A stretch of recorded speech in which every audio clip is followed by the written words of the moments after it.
오늘 본문의 말씀을 통해서는 거짓은 할수록 꼬이고 사람의 축복은 확신을 주지 못한다. 제가 추구하는 어떤 설교의 방향이라면 첫째는 본문이 해설되는가라고 하는 게 관심이 있고요. 두 번째는 성경적인 관점으로 이제 적용할 수 있는 거. 그래서 하나님의 말씀이 오늘 이 시대의 우리의 삶에서 내가 어떻게 실천할 수 있는가라고 하는 이 두 가지가 상당히 저한테 중요한 이슈예요. 그래서 이제 설교의 제목들이나 이런 것들을 제가 설정하는 것들도 이렇게 좀 듣다 보시면 이렇게 좀 우리가 살아야 되겠구나라고 하는 실천적인 맥락에서의 설교 제목을 곧잘 드리곤 합니다. 그렇게 또 참고하셔서 말씀을 또 들으시면 좋을 것 같아요. 거짓은 할수록 꼬이고 사람의 축복은 확신을 주지 못한다. 어제 새벽 예배 설교에서 저는 이렇게 살지는 말자, 또 그렇게 설교했었죠. 이렇게 살지는 말자. 아버지 이삭을 속이고 있는 어머니 리브가와 또 이삭의 모습, 물론 아버지 이삭에게도 또한 형 에서에게도 모범이 될 만한 점은 발견되지 않았습니다. 네 명의 등장인물이 나오는데 모두에게서 다 이삭에게서나 또 에서에게서나 또한 리브가나 야곱에게서도 우리는 배워야 할 점보다 따르지 말아야 될 모습이 무엇인지 더 주목하게 되었죠. 그러나 그럼에도 불구하고 하나님은 그런 인간의 연약함까지라도 하나님의 택하신 예정과 또 섭리 속에서 행하신 분이심을 우리가 함께 보아야 된다라고 말씀을 드렸고, 그러한 시선의 결국은 오늘 우리의 연약한 삶을 하나님의 시선으로 바라보아야 되는 이유가 된다라고 말씀을 드렸습니다. 그러기에 우리가 하나님을 믿는 우리의 삶은 더욱이 공명하고 정대하고 그리고 정의로운 삶이어야 된다라고 하는 말씀도 어제 설교 때 드리게 된 거죠.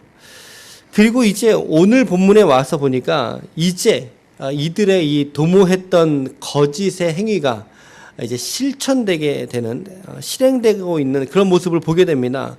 아버지 이삭을 속이기 위한 리브가와 이 야곱의 이 연대가 A팀, B팀 어제 이야기 드렸는데 애처로워 보이기까지 하는 참 그들의 거짓말의 합이 어떤지, 거짓말의 완전체가 어떤 모습인지 우리가 오늘 볼 수 있다는 거죠. 먼저 리브가가 어떻게 하고 있어요? 오늘 말씀해 보니까 야곱에게 에서의 좋은 의복을 입히게 됩니다. 왜 형의 옷을 왜 입혔을까요? 아마도 사람의 그 체취가 있지 않습니까? 사람마다 향이 다르니까 그런 냄새가 옷에 배어 있기 때문에 이제 에서의 옷을 입히게 된 것 같죠. 외형적으로 꾸며야 되니까. 그리고서는 염소 새끼의 가죽을 가져다가 야곱의 손목과 그리고 목의 매끈매끈한 부분에 입히게 됩니다. 손으로 가려지지 않는 좀 나타나는 부분에 입힌 거죠. 그리고 자기가 만든 별미와 떡을 아들에게 가지고 들어가게 하는데, 여기서도 우리는 이 리브가가 참 얼마나 치밀한 여인인지 우리가 좀 볼 수 있는 대목이 있어요. 어저께 고기를 잡을 때 어떤 거 가져오라 그랬어요? 어떤 고기 가져오라 그랬어요? 어저께? 좋은 거? 그러니까 어떤 동물의 고기를 양고기라 그랬습니까? 다시 한번 잘 보십시오. 우리는 일반적으로 방금 말씀하셨듯이 양고기 생각하잖아요. 양을 더 목축에 많이 쓰니까. 그러니까 흔히 보이는 게 양일 거란 말이죠. 그러니까는 거기 양 중에서도 어린 양 고기 갖고 와. 그렇게 얘기할 법한데 어제 말씀에 잘 보시면 어린 염소 새끼의 고기예요. 염소 고기를 가져오라고 하거든요. 여러분 그거 아세요? 양고기가 부드러울까요? 염소 고기가 부드러울까요? 잘 생각해 보십시오. 지금 거짓말 해야 돼요. 잘 생각해 보십시오. 양고기가 부드러울까요? 염소 고기가 부드러울까요? 자, 그럼 거꾸로 뒤집어서 들짐승의 고기가 부드러울까요? 조금 셀까요? 드셀까요? 그러면 염소고기에 고기가 드셀까요? 양고기가 드셀까요? 그렇죠. 예, 그거예요. 지금 리브가가 고기를 잡으라고 하는데 염소고기 가져오라고 하는 이유가 뭐냐면 들짐승의 고기와 아주 유사한 육질의 고기를 잡아오라고 한 거예요. 양고기가 훨씬 더 부드럽다고 합니다. 제가 어저께 이제 우리 교육자들 몇 분 모여가지고요, 같이 허거집을 좀 갔어요. 저기 수유동에 있는 교육자들 교제하면서 갔는데 거기에 소고기, 돼지고기, 거기 양고기가 있더라고요. 샤브샤브가. 근데 양고기를 전 처음 먹어보거든요. 야, 이거 한번 먹어보자. 그래서 이제 샤브니까 양고기를 넣어서 이렇게 또 두려움으로 먹어봤어요. 맛이 어떨지 모르니까. 아유, 얼마나 부드러운지 몰라요. 양고기가 그렇게 부드러웠어요? 저는 몰랐거든요. 근데 오늘 이 리브가가 양고기를 취하지 않은 이유도 같은 맥락이라는 거죠. 남편을 속여야 되는데 이거 너무 부드러운 고기 가져다 주면 남편이 의심할 것 같으니까. 그러니까 이제 들짐승과 육질이 비슷한 이렇게 아주 치밀하게 지금 계획을 세우고 있는 거예요. 이렇게 음식을 넣어가지고 들어가게 되는데 철저하게 준비한 리브가와는 달리 야곱은 좀 거짓말을 해야 되는데 어설펐던 모양인 것 같아요. 오늘 말씀에 보니까 18절 말씀에 보세요. 18절에 보니까 내 아버지여 이러고 부르고 들어가죠. 내 아버지여. 그랬더니 이삭이 대뜸 뭐라고 대답해요? 내가 여기 있노라 그러면서 뭐라 그러죠? 내가 여기 있노라 그러면서 뭐라 그래요? 야, 너가 누구냐? 이렇게 묻지요. 내 아버지여 이러고 들어가는데 여러분 아버지여라고 부를 사람이 누구밖에 없어요. 에서하고 이삭밖에 없어요. 야곱밖에. 그런데 네가 누구냐라고 묻지 않습니까? 사람이 늙어져도 가장 나중에 잃는 오감 중에 하나가 청각이라고 하죠. 그러니까 이삭도 이제 청각은 예민했던 모양이에요. 그러니까 들여보내니까 에서의 목소리가 아닌 거죠. 들어보니까. 그래서 너가 누구냐라고 이렇게 물어요. 묻는 말에 이제 19절 말씀 뭐라고 대답해요? 나는 아버지의 맏아들 에서로서이다. 야, 이렇게 대답하고 있는 야곱의 음성이 어떨까요? 어떤 음성일까요? 좀 두려운 마음, 떨리는 그런 음성이지 않겠습니까? 좀 뭔가 당당하지 않은 그런 음성이지 않겠어요? 그런 한 장면 한번 여러분 상상해 보세요. 이어서 아버지 원하건대 내가 사냥한 고기를 잡수시고 마음껏 내게 축복하소서 그랬더니 자기가 원했던 건 축복이니까 빨리 아버지가 이 음식 먹고 자기에게 축복해 주기를 바랐던 마음이 앞선 거죠. 그랬더니 이삭이 그 이야기를 듣고 또 묻는 거예요. 뭐라고 물어요? 너가 어떻게 이렇게 속히 잡았니? 이제 야곱의 거짓말이 꼬리에 꼬리를 물고 이어지게 됩니다. 처음에는 아버지 이거 내가 잡았습니다 라고 하는 거짓말에서 멈췄으면 좋았을 텐데 한 번 더 물어보니까 뭐라 그래요? 이제 거짓말의 수준이 아주 탁월해지죠. 20절 하반절에 하나님 아버지의 하나님 여호와께서 이렇게 말합니다. 나로 순조롭게 만나게 하셨나이다. 처음에는 내가 잡았습니다.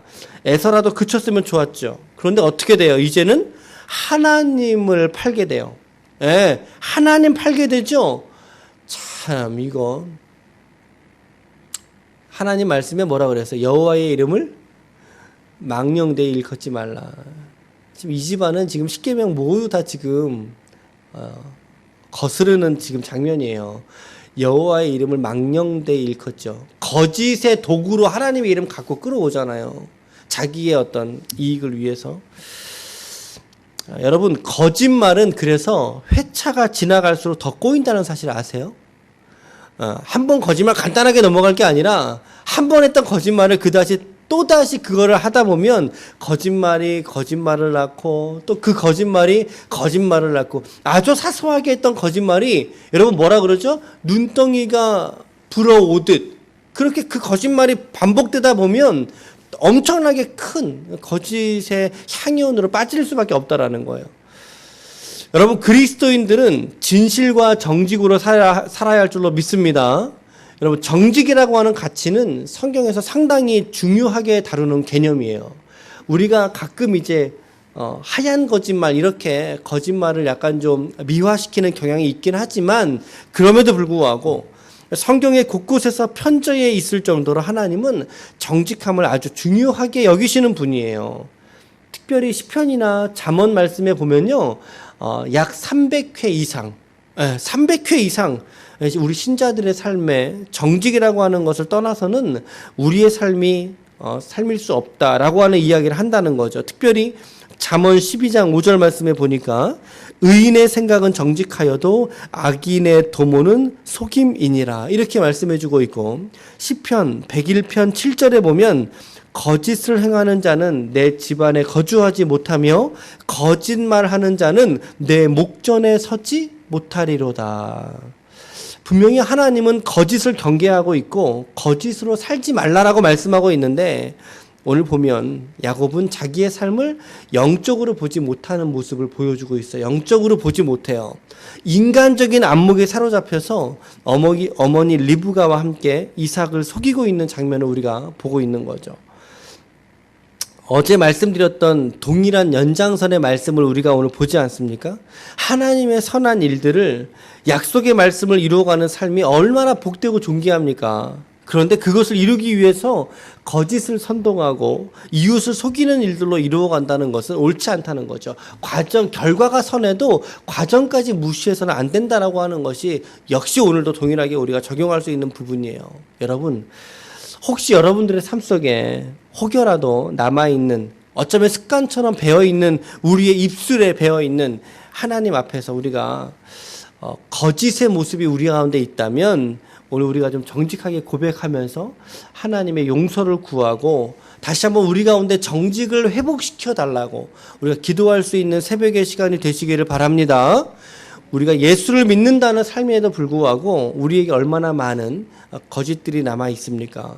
위기를 모면하기 위해서, 책임을 회피하기 위해서, 그것은 하나님이 우리에게 원하시는 삶의 모습이 아니라는 것이죠. 오늘 다시 한번 우리의 마음속에 하나님, 거짓과 그리고 거짓말에서 멀리 떨어질 수 있도록 우리에게 하나님 정직한 영을 회복시켜 주시옵소서 라고 기도할 수 있는 새벽이 되시기를 바랍니다. 그리고 이러한 야곱의 이야기를 들으면서도 이삭이 사실은 좀 계속 어떻게 해요? 깨림직하죠.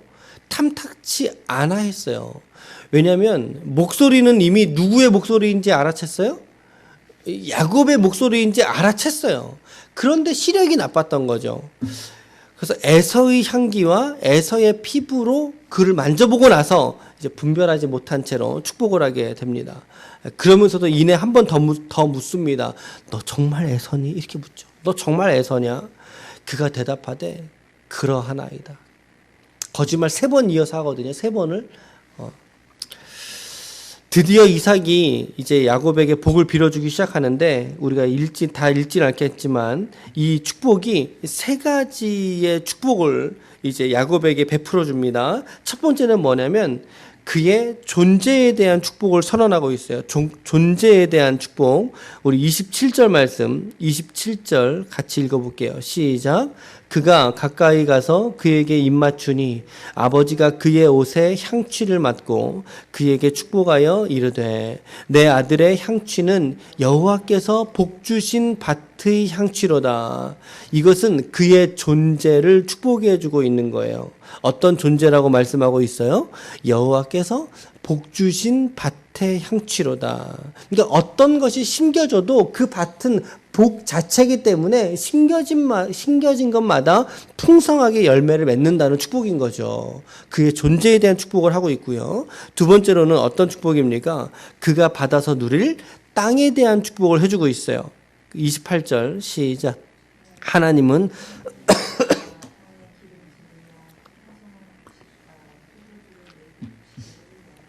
아멘. 여러분, 팔레스틴은요, 비가 적당한 시점에 적당하게 내리지 않으면 아주 낭패를 보기 쉬운 기후라고 하지요. 그러니까 지금 이삭의 축복은 그 땅에 대해서 참으로 시적절한 축복이라는 것을 우리가 볼 수 있어요. 하늘에서의 이슬을 말하잖아요. 이거 비를 말하겠죠.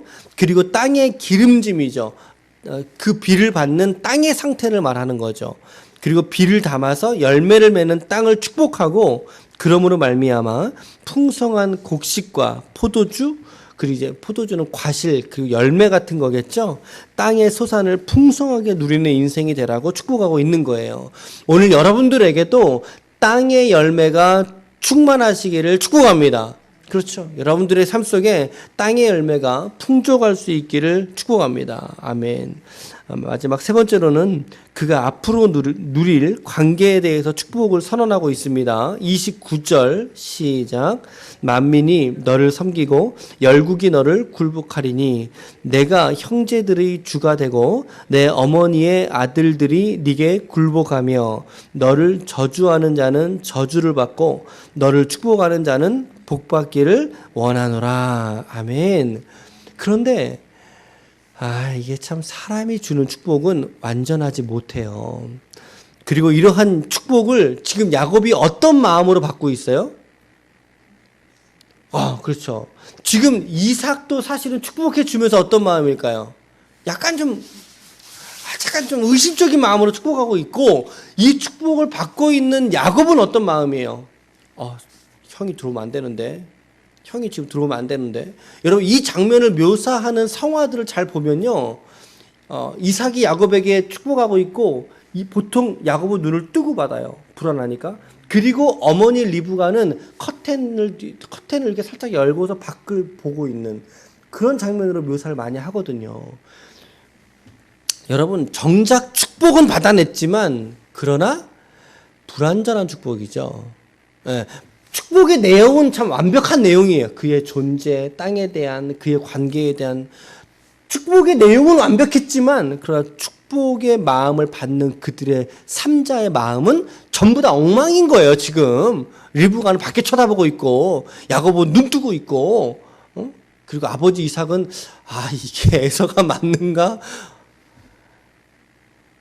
여러분, 창세기 32장 26절에 가보시게 되면 야곱이 이런 말을 합니다. 그가 이르되 날이 새려하니 나로 가게 하라. 야곱이 이르되 당신이 내게 축복하지 아니하면 가게 하지 아니하겠나이다. 이런 말씀 나와요.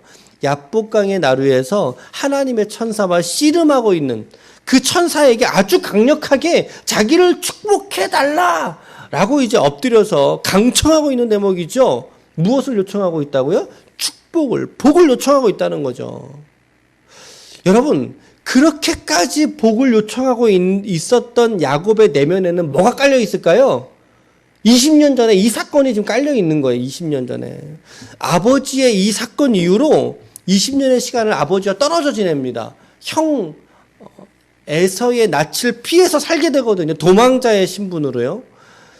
야곱의 축복의 말은 그가 받았지만, 그러나 또 다른 축복 강구하지 않습니까? 이게 어떤 거 의미하겠어요? 그의 마음에도 완전한 축복이 아니었던 거죠. 그의 마음에 불완전한 축복이었다는 사실이에요, 여러분. 야곱의 인생 속에. 여러분, 사람의 축복이라는 것은 사람의 말에 축복이 있는 것이 아니라, 그렇죠? 하나님에게 축복의 권세와 능력이 있는 줄로 믿으시길 바랍니다.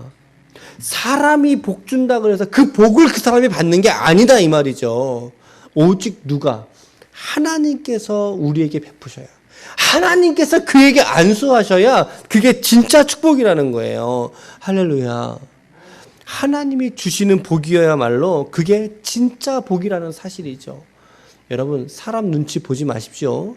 하나님의 시선 앞에 살 수 있는 여러분들 되시길 바랍니다. 오늘 이 새벽의 제단이 어떤 의미겠어요?